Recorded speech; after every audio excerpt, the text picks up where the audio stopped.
I do want to ask more about Jim Cornette. Did you interact with him much during his short time with the company? Because he's a controversial figure, and we don't have to touch on the exit if you don't want to, but just in general, the fact that he's a guy with so much knowledge and so much experience. And yes, he's controversial and says controversial things, but as Mhm. a fan of tag team wrestling, the Midnight Express were phenomenal. Yeah, So, what was your dealings with him, if any?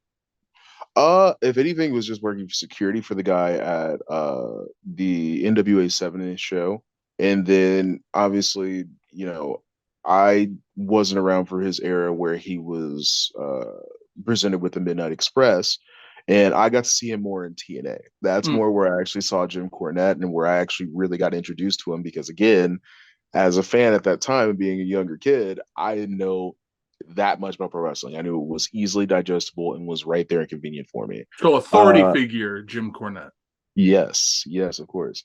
And so when it came to NWA and those first sets of tapings, uh, the typical, first time conversation with anybody in pro wrestling, hey, my name is this, blah, blah, blah.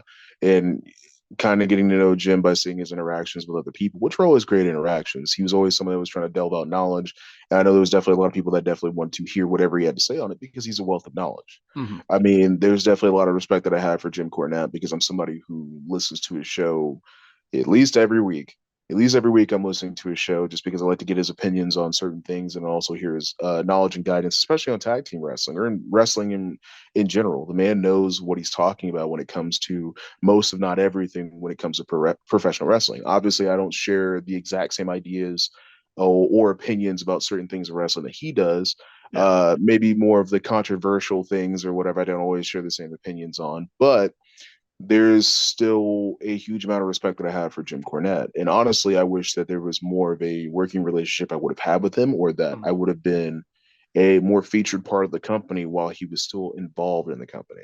And even with the exit, it's still, hey, stuff happens, stuff gets said, and people got to change. You got to change tactics. You got to change your perspective. You got to change how you're doing business when certain things happen. And by all means, I'm still somebody who, you know, from the limited knowledge that I had of his interactions with NWA and what was going on with him, I'd still want him back in the company. I mean, he's one of the best color commentators you can have, and also he's one of the best minds in the business.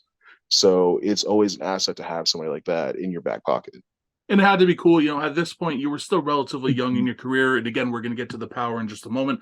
So to have someone like Jim Cornette call your matches must have been a big milestone moment for you, in your career.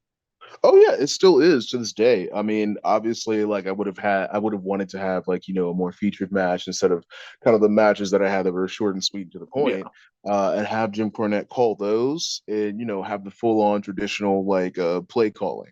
Yeah. But I still hold it as a feather in my cap, I guess you could say, for my professional wrestling career, is that Jim Cornette was one of the people that were doing color commentary whenever I was out there wrestling. When I was out there being terrible at wrestling like I am.